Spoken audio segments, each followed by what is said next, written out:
Jon Anik here with Luke Rockhold and Michael Bisping. This is Counterpunch. It's one of my favorite things that we do on the program here. Two fighters who will soon face off. First facing off here on UFC Ultimate Insider. Obviously, you guys will fight in the main event in Sydney, Australia. Michael, I want to start with you here. What is the genesis of the bad blood, for lack of a better term, between you and Luke Rockhold? Well, the genesis is very simple. Luke very kindly came down to help me spar one day, and I was preparing for a fight. And on this TV show, they were asking me about, you know, how the sparring session went with Luke. And I said, oh, you can't say that. And then I laughed, and I went, well, let's just say I'm the unofficial Strikeforce champion. And I laughed, everybody laughed. And then I even looked at the camera, I said, sorry, Luke, I'm just kidding. It was a joke. This guy cannot get over it, and ever since then he's so upset about it, just won't shut up, continually calling me out. So obviously I repaid the favour. You know, I'm certainly not scared of the guy like he seems to insinuate all the time. He's over there yawning like he's got somewhere better to be. Just so happens I had to be coming off a win about a month and a half off of just an injury I had from the fight against Tim Kennedy, the guy I beat unanimously, who happened to beat Michael Bisping unanimously. I came in and helped Bisping, switched my stance to a lot of things, and, you know. You sound like you're making a lot of excuses there, Luke. To be fair, I switched my stance. I had a wrist injury. So what are you saying? You are admitting then I kicked your ass in sparring, correct? No, not well, at why all. are you making the excuses?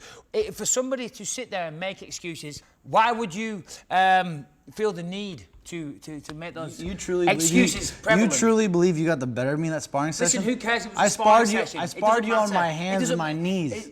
My hands were on my knees for 2 rounds straight. Listen, and you couldn't do a damn thing in the best shape of your life as I'm switching my stance. At the end exactly, of the day, it's a sparring session. That's all it is. Why did you even talk about it? Why would you bring it up? Listen, you're the guy that's so sensitive about it. I made an off-the-cuff remark. I was having a laugh. Tasteless remark. Well, whatever. That was a long time ago. Tasteless. Now we're gonna fight. So you know we'll get to the bottom of it pretty fast. Yeah, and I'll knock that smug look off your face, son. Believe you me. I'll knock that weak little beard off your face too. Oh my God! Listen. See, here's another thing. You know why I want to fight the guy. After my last fight, you know, the next day, you know, we're not talking about fights or anything. I'm chilling out with my dad. Right. I live in the States. He lives in the UK, and we're just having a coffee. This guy walks over, starts talking about fights, basically threatening me, offering me, I'm gonna knock you out, Bisping. You know, I'm like, dude, come on. Now is not the time or place, you know. Yeah, so listen, you know, to be frank, you want to talk about bad taste? No, your dad and his little friend have been giving me all week. Hey, I'm sat there. They were giving me, his little friend's looking at me the whole time and just jabbing at me as I'm trying to get my coffee. I can't help myself but confront you. I confronted you, I put my hand out, I said, gentlemen's bet, take the bet, 1 round. You can have my purse. He said, whoa, whoa, you started backtracking right away. Hey, by the way, right away. If you want to talk about 1 round, you need to be, it's a bet. You need to think about what you say. I've never been finished in 1 round in my life, Luke. There's only one of us that have been finished in 1 round, and that's you, my friend. You got knocked out in 1 round. Never happened to me. So just, you know, before you start making challenges to 1 round knockouts, just think who is the one that got knocked out in 1 round. That is you, my friend. Once in my life. Yeah, yes. Me, never, never. Yeah? What are you going to bring to the table? What am I going to bring? Are you going to try to take me down like you tried in sparring? What? I took you down in sparring. Yeah, and I got right back up. Take every bit of confidence out of that full, sparring session. I'm not taking you're confidence. I know it's just a sparring session. You fool. It was an off-the-cuff remark, okay? And I've said it many, many times, okay? Get over it. Listen. Right? You've got an 8-week training camp. I'll see you in Australia, okay? It seems to me like this is not being done to build a fight, that there is genuine dislike here, that you really dislike this man and can't wait to get your mitts on him, yes? Agreed. Does it date to the sparring session? We're on good terms, and then he goes and runs his mouth. I never really was sure of him and didn't really heard a lot of bad things about him, and I had a friend that kind of convinced me he was not that bad, and I met him, I was like, oh, he's all right. And then he goes and shoot himself in the foot and runs his mouth, and you know, a tasteless joke on national TV.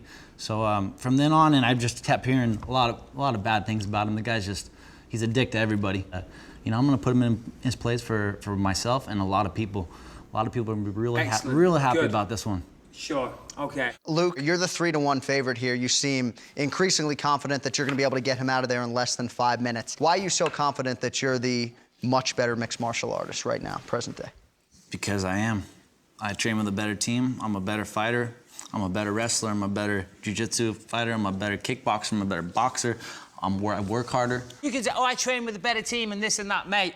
There's more fight and more will to win in me than you will ever understand and know anything about, okay? That's the one thing I Hard work, admire about you, because you okay? have the will to win.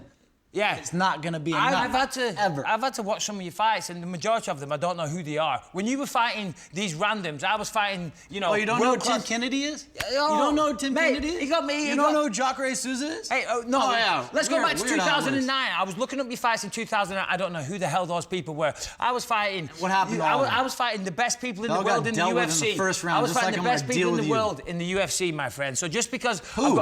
What do you mean? Well, in 2009, Name I fought one. Dennis Who have you fought and beat that is still in the UFC?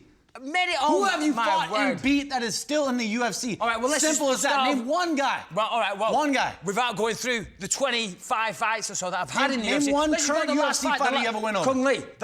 There you go. My last fight. That's all you got? Listen, I've been in the UFC so long, pal, that a lot of them, yeah, they might have retired. Chris Lieben, Brian Stan, Alan Belcher, the list goes on, mate. I've fought a lot of, and talking of Alan Belcher, you're just a slightly better version of Alan Belcher when I look at you. That's, you know, you got good jiu-jitsu, you got, you know, decent Thai boxing, maybe a little bit taller. It's the same fight, I'm a lot mate. better. All right, okay, good. You're about to find out. I guess so. Do you feel like a win over Luke Rockhold is going to get you where you need to be, given where he is right now in this pack at 185 pounds? To be honest, that's not what I'm focusing on right now. Of course, I want to fight for the world title, and it's always been a dream to be the champion. Of course, any fighter would tell you that, but right now I'm focused on this guy.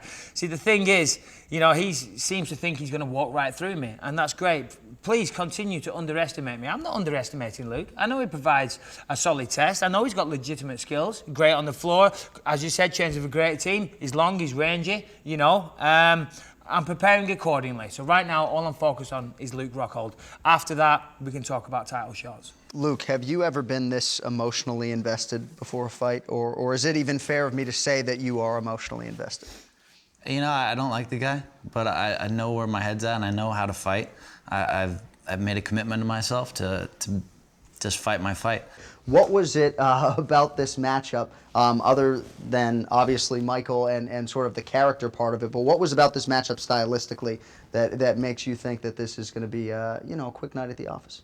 He's good in a lot of ways, but he doesn't have those intangibles, and that's where I have the power. I have the everything that can make something dramatic happen. I don't see and I will. Power. I've never seen you knock anybody You're out. about to realize. Okay, great. I got ask anybody That'll in be my the gym. first. That'll be the first. Yeah, I train. I've been sparring with Cain Velasquez. I spar with Daniel Cormier and some of the best guys. Those guys in the world. aren't coming into the Who do you octagon spar with with? you, pal. Those I train. Just sit there and The thing is about Bisping, he's like the guy. He's like the top guy in his gym, so everyone's a yes man to Bisping, and he understands everything. In our gym, if you have a bad day, you're gonna get beat up, no matter who you are. We have, you know, everyone's after each other, and it's an iron sharpens iron world. And that's great. He's got a lot of guys that aren't going to push him, aren't going to make him. How do you know? I push myself harder than anybody. You don't understand. I'm not underestimating you at any level. Friend. For me, it's about being the best fighter in the world. Great. And I'm looking to put a performance on you like no one's ever seen, and that's what's going to happen. Excellent. I can't wait. But how do you know about my training regime and who I train with and what I do? Because I've trained with you, and I've been to your gym. No, I don't train there, you fool. That was what? How many the years same ago team was around you. that? I've How seen the many same years guys ago was around you. that?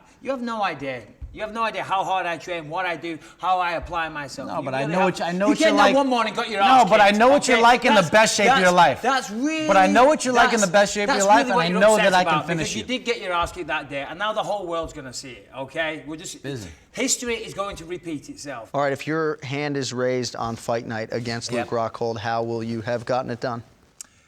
Well, I'm going to beat him to the punch. I'm going to beat him to the kick. You know, I'm going to be too fast for him. I'm going to be too conditioned. I'm going to be able to stop everything he attempts. Make no mistake, my hand will be raised.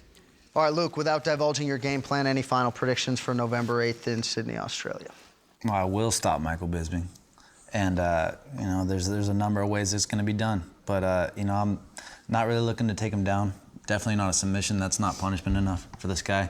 I'm going to pick him apart on the feet. I got a right hook, I got a left kick, and I got a straight left, and one of them's gonna land, and he's gonna be on the floor. You've obviously been emotionally invested and risen to the occasion at times in the past. How does this backdrop with Luke Rockhold compare to past fights? I'm actually really enjoying being on the flip side of it for once. This guy, you can see my very presence irritates him, and I love it. I think it's great. I'm going into this fight. I'm far too long in the tooth, far too experienced to, fall into any pitfalls, getting too emotional. You know, maybe sometimes it's worked, maybe sometimes it doesn't.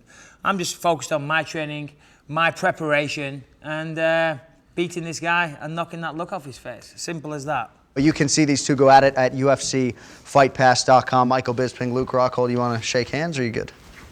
Definitely there'll be no... May the best man win, Luke. There'll be no glove touch in this one.